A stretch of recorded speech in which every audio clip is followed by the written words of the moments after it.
अभी ऋषि पंचमी आने वाली है। ऋषि पंचमी की कथा में क्या आता है आप जानते हैं? अशुद्ध अवस्था में एक ब्राह्मण की पत्नी ने, पतिव्रता थी, अपने पति को भूखा जान करके रसोई बना के जिमा के खिला दिया।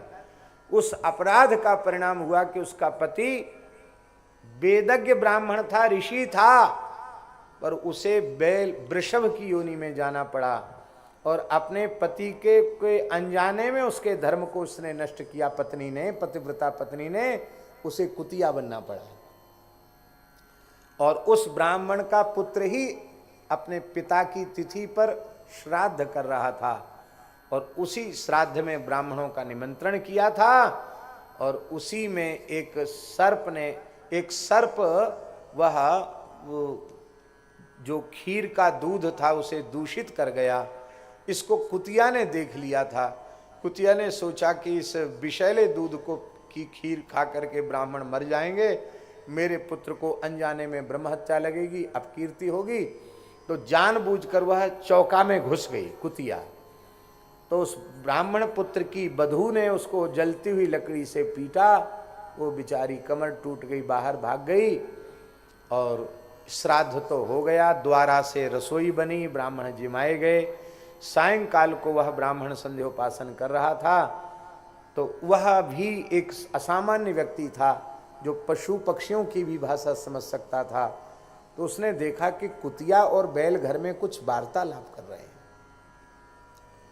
वो बैल भी रो रहा था, कुतिया भी रो रही थी।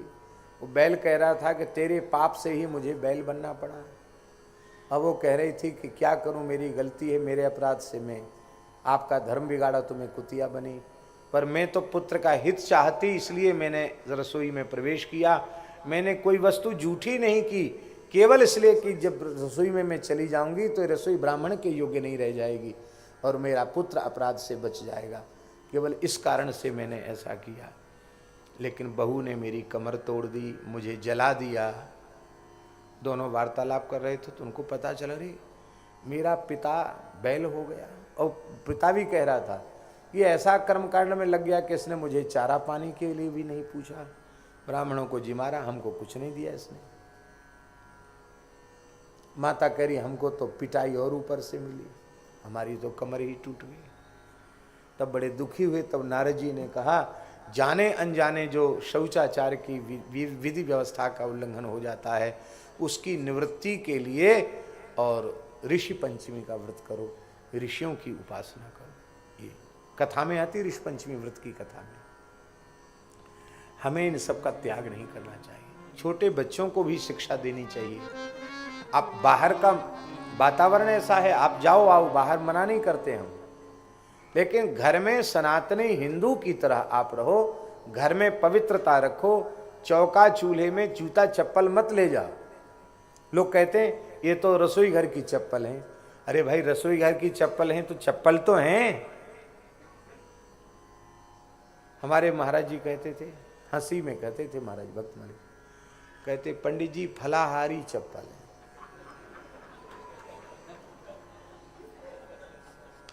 फलाहारी चप्पल, अरे भैया चप्पल तो है, फलाहारी हारी उसमें क्या।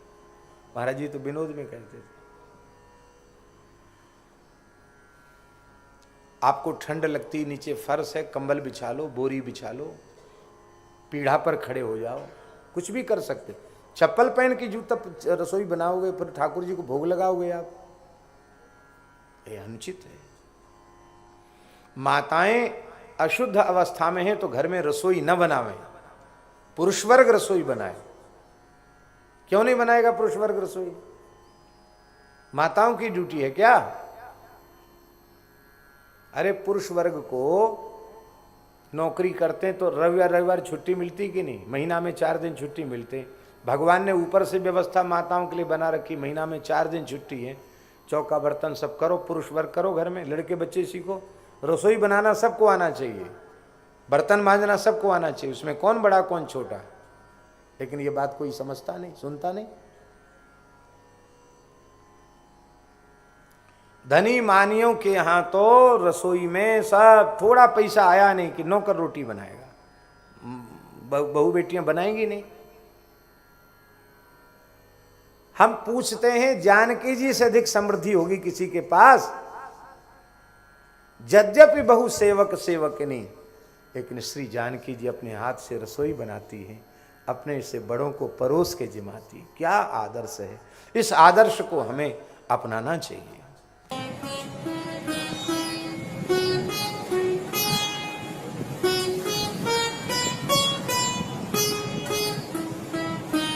श्री सीताराम प्रतिदिन सत्संग एवं दर्शन के लिए श्री महाराज जी के ऑफिशियल चैनल को जरूर सब्सक्राइब करें।